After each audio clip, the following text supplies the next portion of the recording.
Top में अपने अकूबत खानों में, तय खानों में जिन नौजवानों को रखा हुआ है, उनमें से चंद एक मार के फेंक के और अपना स्कोर कंप्लीट करना चाहते हैं, पूरा करना चाहते हैं कि जी हाँ हमने दहशतगर्द मार दिए। भाई दहशतगर्द आपने नहीं मारे। दहशतगर्द मारने के लिए जब आप जाने की जरूरत नहीं कर सकते, आप दहशतगर्दों के पीछा करने की जरूरत नहीं है आप लोगों में। आप सिर्फ मासूम और बेगुनाहों को जो है उनके खून से अपने हाथ रंगने में जो है आपकी तारीख लिखी हुई है, चाहे वो बांग्लादेश की तारीख हो, चाहे बलूचिस्तान की तारीख हो, चाहे खैबर पख्तूनख्वा की तारीख हो या वजीरिस्तान की तारीख हो, सिर्फ और सिर्फ आपके हाथ जो है उन लोगों के खून से रंगे हुए। इन दोस्तों, मैं महेंद्र शर्मा स्वागत करता हूं वन वर्ल्ड हिंदी में आपका। उम्मीद करता हूं आप खुश और स्वस्थ दोस्तों आप जैसा कि आप जानते हो, पाक आर्मी सिर्फ और सिर्फ मजलूमों पे अन्याय करने के लिए ही जानी जाती है। आज बलूचिस्तान के इस नेता ने पाकिस्तान की संसद में सबको रुला दिया और भावुकता से अपना भाषण देते हुए सीधा सीधा बताया कि कैसे पाकिस्तान की आर्मी दहशतगर्दों और आतंकियों से डरती है और उनके सामने पेंट गीली कर देती है। जबकि पाकिस्तान की आर्मी का अगर थोड़ा बहुत जोर चलता है, वो सिर्फ और सिर्फ जो जितने भी मजलूम बलोच युवा है उनके ऊपर कैसे जुल्म ढाती है और उनको जेलों में डाल के उनके साथ यातनाएं करती है। तो कहीं ना कहीं आज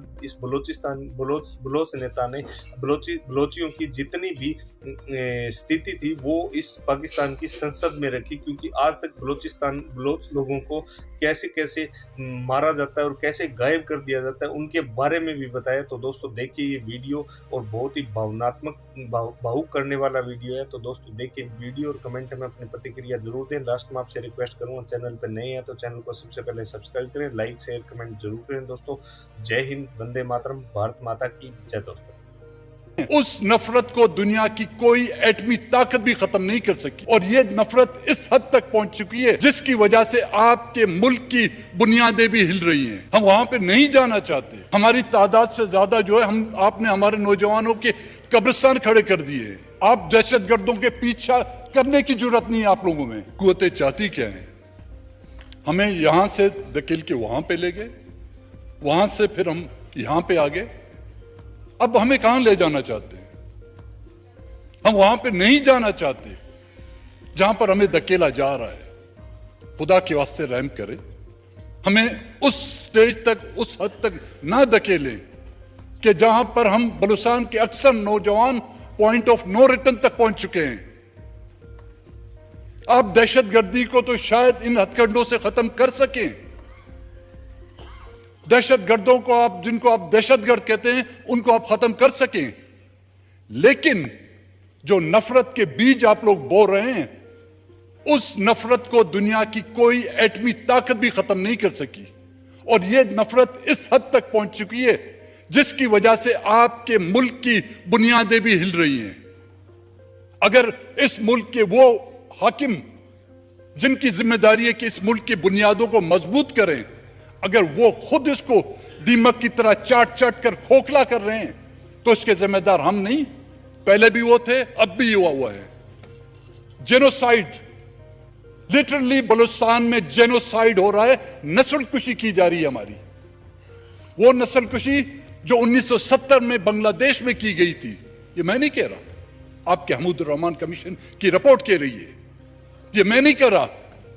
कुछ दिन पहले अमेरिकन ऐवान में एक करारदाद पेश की गई थी जिसमें यह पेश किया गया कि पाकिस्तान के हुक्मरानों ने, पाकिस्तानी फौज ने बांग्लादेश में जेनोसाइड किया है।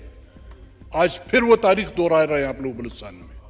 हम बंगालियों की तरह कितने ताकतवर नहीं, हमारी तादाद इतनी ज्यादा नहीं। हमारी तादाद से ज्यादा जो है आपने हमारे नौजवानों के कब्रिस्तान खड़े कर दिए हैं। और कहते हैं कि जब भी हम हुक्मरानों से बात करते हैं, कहते हैं ये लोग तो जी अफगानिस्तान में, अफगानिस्तान से आते हैं, यहां पे कार्रवाई करके चले जाते हैं, फिर अफगानिस्तान। भाई एक जमाने में अफगानिस्तान तो आपके हाथ में नहीं था, अब तो माशाल्लाह अफगानिस्तान आपके बकौल, आपकी कोशिशों से जो वो आपका मुल्क का 5वां सूबा बन गया है। और वहां पर आपके बगैर चाहते हुए कोई चिड़िया पर तक नहीं लगा सकती। तो कैसे अभी भी वो लोग अफगानिस्तान में बैठे हुए हैं? वो एक की तादाद नहीं है, हजारों की तादाद है। अगर वो अफगानिस्तान में है तो उनके लिए माजर कैंप बनाए गए होंगे। क्या उनके लिए कोई वहां पर कोई माजर कैंप बनाया गया है जिसमें वो अभी तक हैं? लेकिन हैं अफगानिस्तान में, लाशें यहां से बरामद हो रही है। जनाब स्पीकर साहब, इनकी शक्ल सूरत देखिए आप, लगता है ये बलूचिस्तान की पहाड़ों पे नहीं, जहां पर गर्मियों में टेम्परेचर जो है 48 से 50 तक जाके पहुंचता है, लगता है सियाचिन या कश्मीर की पहाड़ों में इन्होंने जंग लड़ी होगी, जिनकी रंगत जो है वो सब्ज होने की बजाय और गोरी चिपटी हो गई है। उनका हुलिया, उनका दाढ़ी का तराश, कोई भी पहाड़ में बैठा हुआ शख्स जो है ना अपने साथ 5 स्टार का जो है बार्बर या हजाम लेके नहीं घूमता होगा, जो उसकी दाढ़ी भी तराशे और उनके सबके बालों को जो है ना एक ही तर्ज से काटे। ये सिर्फ एक ही कुव्वत ही कर सकती है, जिनके बारे में हम जब कहते हैं जी आप इदारों के बारे में बात करें, तो भाई किसके बारे में हम बात करें? ये आफत तो खुदा ने तो हम पे नहीं लाई है ना। इसके जिम्मेदार क्या यहां के हुक्मरान नहीं, वो कुव्वतें नहीं जिनके हाथों से रोजाना हमारी लाशें उठाई जाती है? ना धकेले हमें उस स्टेज पर, और एक बार हम लोग उस स्टेज पर चले गए तो फिर वापस आने की फिर हमसे उम्मीद ना रखें।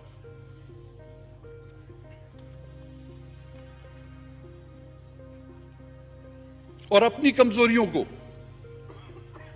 जब कोई दहशतगर्दी का वाकया होता है तो उनके पीछे जाने के बजाय, उनका पीछा करने के बजाय, जो इन्होंने स्टाफ में अपने अकूबत खानों में, तहखानों में जिन नौजवानों को रखा हुआ है, उनमें से चंद एक मार के फेंक के और अपना स्कोर कंप्लीट करना चाहते हैं, पूरा करना चाहते हैं कि जी हां हमने दहशतगर्द मार दिए। भाई दहशतगर्द आपने नहीं मारे। दहशतगर्द मारने के लिए जब आप जाने की जरूरत नहीं कर सकते, आप दहशतगर्दों के पीछा करने की जरूरत नहीं है आप लोगों में। आप सिर्फ मासूम और बेगुनाहों को जो है उनके खून से अपने हाथ रंगने में जो है आपकी तारीख लिखी हुई है, चाहे वो बांग्लादेश की तारीख हो, चाहे बलूचिस्तान की तारीख हो, चाहे खैबर पख्तूनख्वा की तारीख हो या वजीरिस्तान की तारीख हो, सिर्फ और सिर्फ आपके हाथ जो है उन लोगों के खून से रंगे हुए हैं।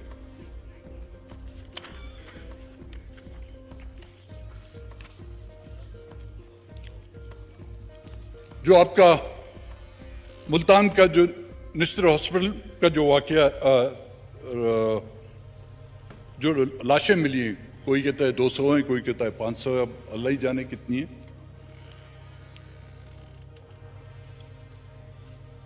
कौन है ये लोग?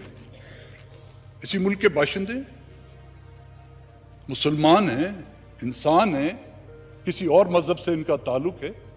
क्या लाशों की बेहरुमती इस तरह की जाती है? कहा जाता है कि वो टीचिंग हॉस्पिटल था और वहां पे मेडिकल कॉलेज था, तो शायद उस पर तजुर्बात किए जा रहे थे लाशों पर। मुमकिन होते हैं, तजुर्बात होते हैं, लेकिन उनके लिए भी एक मखसूस जगह होती है। मैंने ये नहीं देखा कि तजुर्बात के बाद भी उनको फिर कपड़े पहना दिए गए। कई लाशें ऐसी हैं जो उनके तन पर वो कपड़े भी पहने हुए हैं। हॉस्पिटल की छतों पर नाजियों के बारे में उस दौर में सुनते थे हम, जहां पर यहूदियों को बड़े एक गड्ढे में जो गाड़ दिया जाता था। आपके पास खुदावंद ताला ने इतनी बड़ी सरजमीन दी है, इसमें रेगिस्तान भी हैं, इसमें पहाड़ भी हैं, कहीं गड़ा खोद कर उनको वहां पे दफना देते। उनको चील और गिद्धों के हवाले कर दिया उन लाशों को।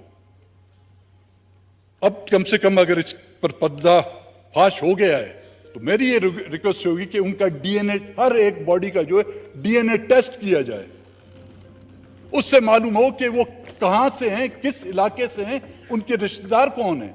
कम से कम अगर वो मिसिंग पर्सन्स में हैं तो उनको तो तसल्ली हो जाए कि हाँ जी हमारे वापस जिंदा तो नहीं आए, एक ढांचे की शक्ल में वापस आए। और इसी तरह इस वाकये की जियारत, खारान और मस्तूम के जो फेक इनकाउंटर किए जा रहे हैं, मेरी ये गुजारिश होगी जनाब स्पीकर साहब आपसे कि इसके लिए एक हाई लेवल की judicial inquiry commission, supreme court के सिटिंग जज के सरबराही में कमीशन बनाया जाए, अगर इन मामलात को हल करना चाहते हैं। नहीं तो इस मामलात को आप इसी तरह डील देकर और चलाना चाहते हैं, हमारी सिर्फ ख्वाहिशात और हमारी तरजीहात इलेक्शन, सिलेक्शन और वर्ल्ड बैंक, आईएमएफ या एक्सटेंशन हुई